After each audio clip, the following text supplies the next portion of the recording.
예, 찬양 감사드립니다. 사진을 석 장을 보여드릴 텐데요. 누군지를 한번 맞춰 보시기를 원합니다. 이 고등학생이 누굴까요? 예, 보신 분이 계시군요. 요사이 인공지능들이 사람의 얼굴을 두는 현상들을 많이 만들어냅니다. 만약 제 목소리만 좀 있으면 제 목소리로 아주 간사하게 말들을 만들어내기도 하죠. 만약에 저 사진이 18세 유관순 열사의 사진입니다. 만약에 지금 시대를 산다면 저렇게 평범하게, 그때 18세 돌아가셨으니까 이화학당, 이화여고, 지금 말하면 이화여고 고등학생이거든요. 그럼 방과 후에 저렇게 친구들과 함께 떡볶이를 먹으며 수다를 떠는 아주 활짝 웃는 저런 모습일 텐데, 근데 18세 그 어린 나이에 독립운동을 해가지고 모진 고문을 당하시고 그렇게 감옥에서 죽임을 당하지 않았습니까? 만약에 지금 살았다면 또 한 사진 보여드리겠습니다. 누굴까요? 안중근 의사입니다. 만약 지금 31살에 사형을 당했거든요. 만약에 지금 31살의 젊은 청년이라고 한번 생각해 보십시오. 회사 일 다 마치고 동료들과 함께, 안중근 의사가 천주교인이었는데 아마 천주교인들은 지금 술을 먹으니까 저게 술자는 것 같아요. 근데 아주 평범하게 31살의 청년으로, 저기 여러분 손이 있잖아요. 그 반지에 껴 있어요. 안중근 의사는 이게 단지 했잖아요. 단지. 손가락을 자르고 혈서를 썼는데요. 그 혈서 전 손가락에 지금 반지가 껴 있어요. 저게 결혼 반지일 수도 있겠고 아니면 사랑하는 여인과 약혼한 반지일지 않겠습니까?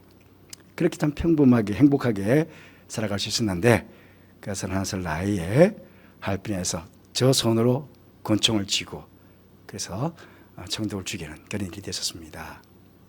그래서 사형을 당했죠. 또 한 사람 누굴까요? 윤봉길 의사입니다. 윤봉길 의사는 25세 사형을 당했어요. 총살형을 당했는데 15살에 결혼했대요. 15살에. 그래서 10년 후에 돌아가셨는데 그 10년 동안에 설화에 4남매를 두었대요. 얼마나 어렵겠어요, 애들이. 근데 그 총살 당할 때 그 애들이 얼마나 아빠 마음속에. 근데 그 앞에 도시락이에요, 도시락.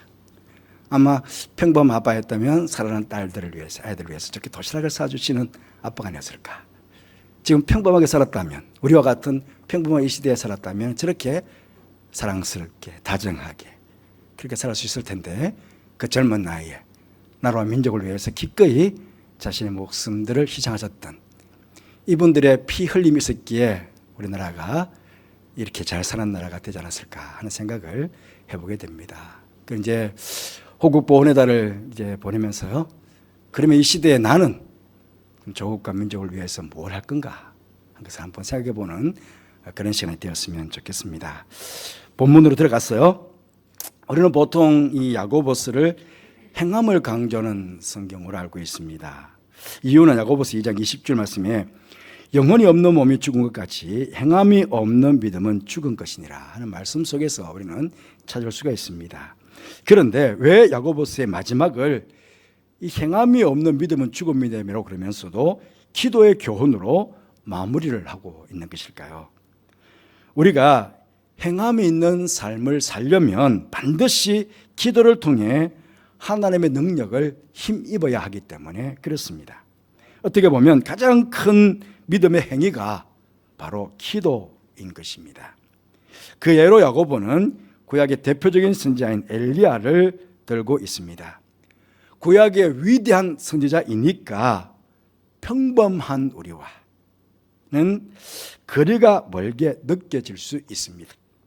그래서 이제 야고보는 17절 말씀에서 엘리야 우리와 성정이 같은 사람이로되 우리와 같이 평범한 사람이었다 하는 것입니다. 엘리야는 우리와 똑같이 성정을 가진 참 연약한 사람이었습니다. 위대한 선지자였지만 하루 온종일 선지자의 일들을 하다 보면 피곤하고, 그러한 피곤에 의해서 언제든지 기도 생활이 게을러질 수 있는 참으로 연약함 속에 살았던 그런 사람이었다 하는 것입니다. 그리고 엘리야 선지자는 하루아침에 위대한 선지자가 된 것이 아닙니다. 여러분, 엘리야처럼 하늘에서 불이 내리게 하고 비가 내리게 하는 능력 있는 기도는 하루아침에 이루어지는 것이 아닙니다. 평소에 하나님 앞에서 행한 기도가 쌓이고 쌓여서 3년 6개월 동안 비가 오지 않으므로 백성이 죽고 나라가 멸망당할 수도 있는 절체절명의 순간에 하늘에서 비를 내리게 하는 그런 기도의 역사를 일으키게 된 것입니다. 엘리야는 3년 6개월 동안 비가 오지 않아 망하게 된 나라를 위해 기도함으로 하늘에서 비를 내리게 하여 나라를 살려낸 그야말로 기도의 사람이었습니다.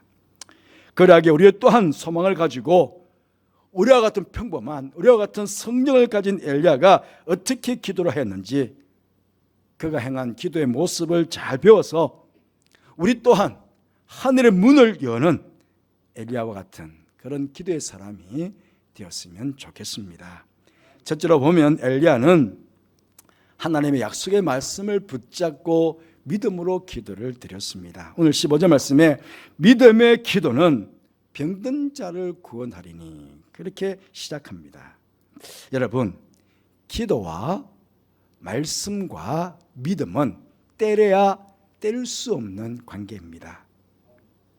성도라고 하면서, 믿음의 사람이라고 하면서 기도 생활이 게으른 이유는 기도의 능력을 온전히 믿지 않기 때문에 기도가 게으른 것입니다.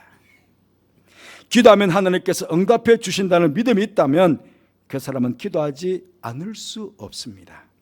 또 믿음의 기도는 병든 자를 구원하리니 라는 이 약속의 말씀을 믿는다면 기도하지 않을 수가 없습니다. 그런데 이 약속의 말씀에 대한 믿음이 약하기 때문에 기도하지 않는 것입니다. 여러분 잘 아시는 대로 엘리야 시대는 이스라엘 역사에 있어서 가장 깊은 영적 암흑기의 시기였습니다.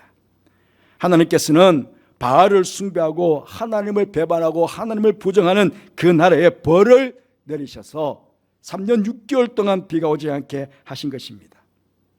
사람과 가축들도 다 죽게 생겼고 나라도 완전히 망하게 된 것입니다. 비가 오지 않는 근본 원인이 하나님을 배반하여 온 백성들이 영적으로 심각한 병에 걸린 상태였음에도 불구하고 그것을 알지 못하는 사람들은 아마 바알에게 비를 달라고 아우성을 치고 있었을 것입니다. 그러나 하나님의 사람 엘리야는 하나님께 기도를 드렸습니다. 그에게는 하나님의 약속의 말씀이 있었기 때문입니다. 열왕기상 18장 1절 말씀 보시면 많은 날이 지나고 제3년에 여호와의 말씀이 엘리야에게 임하여 이르시되 너는 가서 아합에게 보이라. 내가 비를 지면에 내리리라. 이 약속의 말씀을 믿고 엘리야는 하나님께 비를 구하며 기도를 드린 것입니다. 여러분 처음 시작하면서 말씀을 드렸지만 기도는 믿음의 행위입니다. 그리고 믿음의 근거는 바로 하나님의 약속의 말씀입니다. 우리는 기도할 때에 이 엘리야처럼 하나님의 약속의 말씀을 믿고 그 말씀을 붙잡고 우리는 그렇게 하나님께 기도를 드려야 합니다. 평생 5만 번 이상의 기도 응답을 받았던 조지 뮬러라는 분을 여러분 잘 아실 것입니다. 그가 기도 응답을 받을 수 있었던 것은 하나님의 약속의 말씀을 먼저 붙들고 기도했다라고 그가 이야기를 했습니다. 말씀을 읽는 가운데 감동이 오면 그 약속의 말씀을 딱 붙잡고 그 말씀 위에 손을 딱 올리고는요, 하나님 이 약속의 말씀대로 이루어 주십시오, 그렇게 기도를 했다는 것입니다. 여러분들도 저도 그렇습니다. 언제나 하나님의 약속의 말씀을 믿고 그 말씀을 붙잡고 기도하는 우리가 되어야 되겠습니다. 지금 호국 보훈의 달을 보내고 있습니다만 여러분, 이 나라가 많이 걱정이 되시죠? 조금 전에 참여 기도 시간에 우리 사제의 은총으로 주신 말씀이 있습니다. 역대하 7장 14절 말씀, 내 이름으로 일컫는 내 백성이 그들의 악한 길에서 떠나 스스로 낮추고 기도하여 내 얼굴을 찾으면 내가 하늘에서 듣고 그들의 죄를 사하고 그들의 땅을 고칠지라고 약속해 주셨습니다. 기도하면 그 땅을 고쳐주시겠다고 하는 이 약속의 말씀을 믿고 이 땅을 고쳐주셔서 주님께서 다스리는 하나님의 나라가 온전히 이루어지게 해주시기를 우리는 그렇게 믿음으로 이 나라와 임종을 위해서 기도해야겠습니다. 그렇게 기도하시는 여러분들이 되시기를 간절히 바라겠습니다. 둘째, 엘리야는 간절하게 기도를 드렸습니다. 오늘 17절 18절 말씀 보시면 엘리야는 우리와 성정이 같은 사람이로되 그가 비가 오지 않기를 간절히 기도한 적 3년 6개월 동안 땅에 비가 오지 아니하고 다시 기도하니 하늘이 비를 주고 땅이 열매를 맺었느니라. 그렇게 말씀하고 있습니다. 이 엘리야의 기도 모습이 열왕기상 18장에 나옵니다. 18장 42절 말씀 보시면 엘리야가 갈멜산 꼭대기에 올라가 땅에 꿇어 엎드려 그의 얼굴을 무릎 사이에 넣고, 엘리야가 갈멜산 꼭대기에 올라가 무릎을 꿇고 얼굴을 그 무릎 사이에 넣었다는 것은 그가 하나님 앞에서 얼마나 간절하게 기도에 집중했는가 하는 것을 단적으로 보여주는 모습이라고 하겠습니다. 요상에 우리 모두 의자에 앉아서 기도하고 있습니다. 그래서 무릎 꿇어서 기도할 일이 극히 없죠.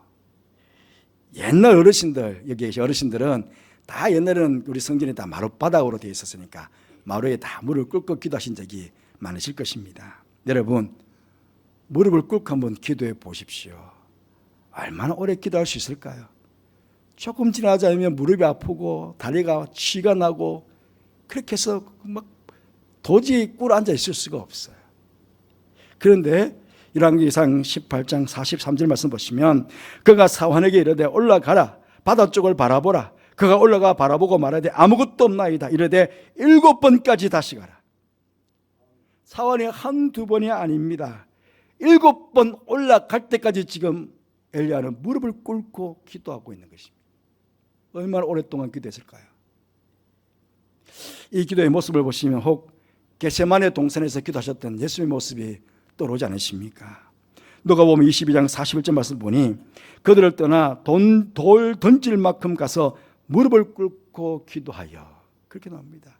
그렇게 기도하시는데 22장 44절 말씀 보니 예수께서 힘쓰고 애써 더욱 간절히 기도하시니 땀이 땅에 떨어지는 핏방울같이 되더라. 밤새도록 예수님께서도 겟세마네 동산에서 그렇게 무릎을 꿇고 간절하게 기도를 하신 것입니다. 여러분, 물론 간절하게 기도한다고 해서 내가 원하는 대로 다 응답이 되는 것은 아닙니다. 분명히 간절한 모든 기도가 하늘의 능력을 불러오는 것은 아닙니다. 하지만 성경에 보시면 하늘의 능력을 이 땅에 불러오게 만들었던 기도 중에 간절하지 않은 기도는 없습니다. 다 간절하게 기도함으로 하늘의 능력이 하늘의 문을 열고 하나님께서 이 땅 가운데 불을 내리시고 비를 내리시고 응답해 주셨다는 것입니다.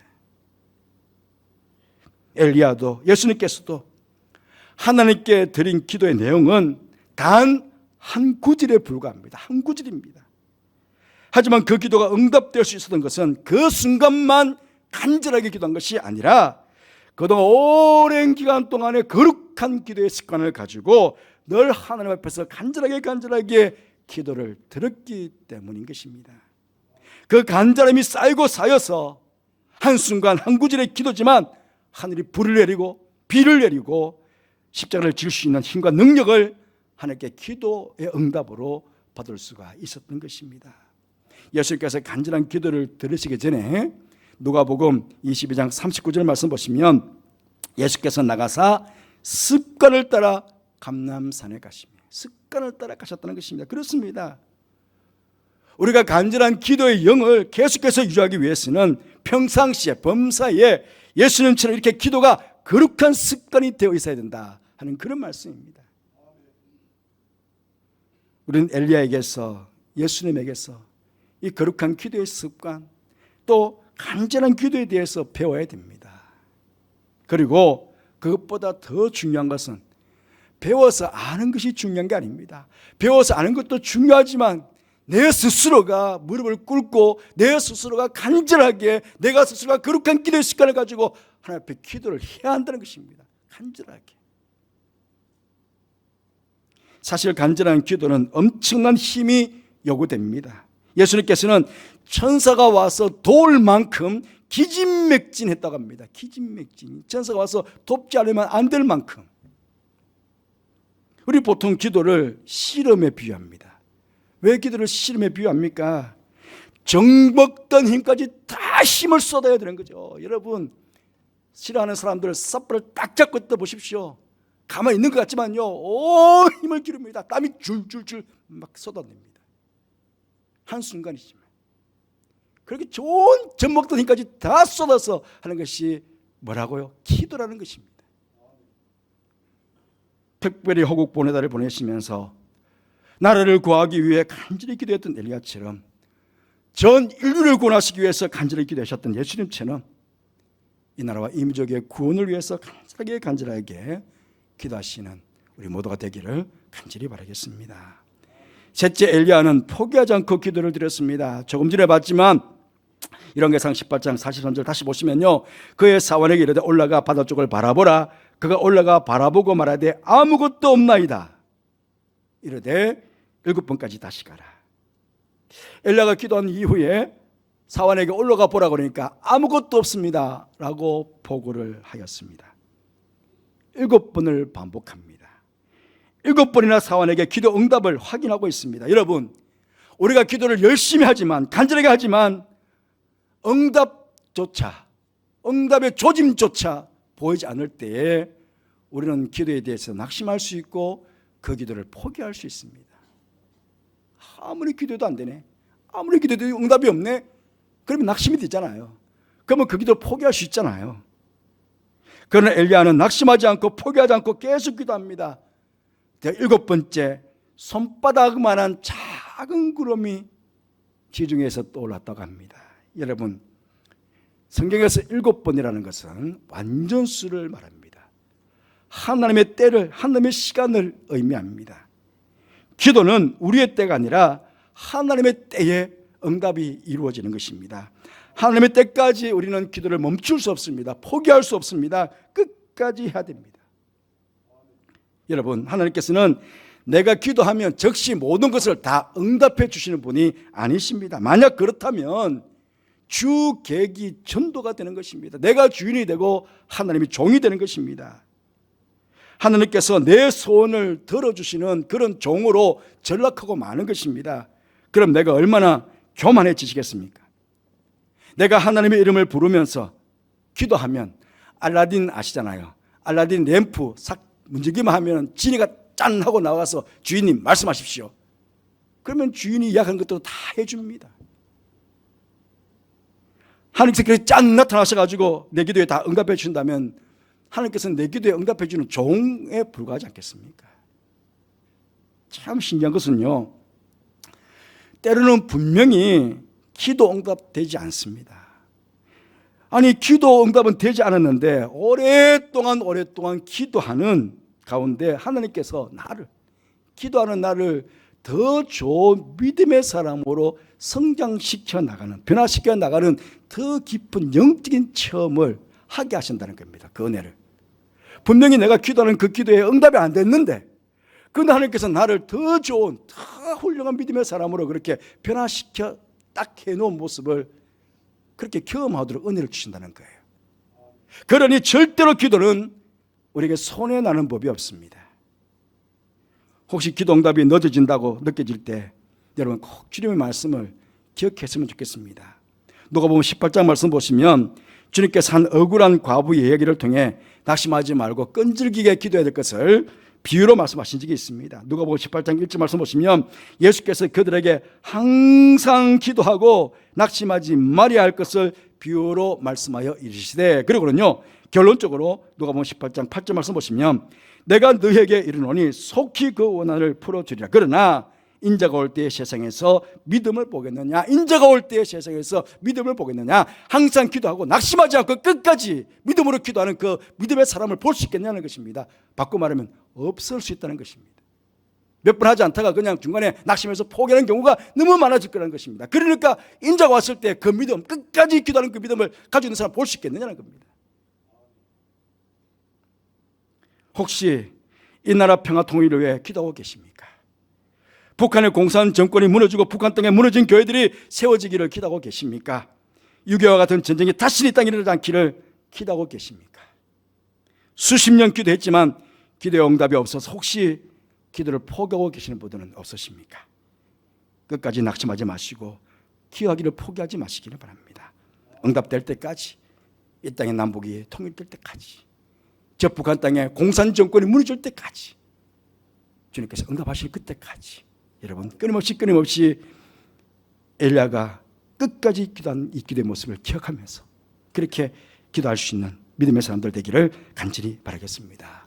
성경에 보시면 우리 믿음의 선배들은 나라와 민족을 참 사랑했습니다. 그래서 끝까지 간절하게 민족의 구원과 봉을 위해서 그들은 기도한 것 아니겠습니까? 지금도 엘리야처럼 나라와 민족을 사랑하여 기도하는 사람들을 하나님께서 찾고 계십니다. 그 찾고 있는 사람 중에 오늘 예배를 드리면서 기도를 다짐하고 있는 저와 여러분의 되시기를 간절히 바라겠습니다.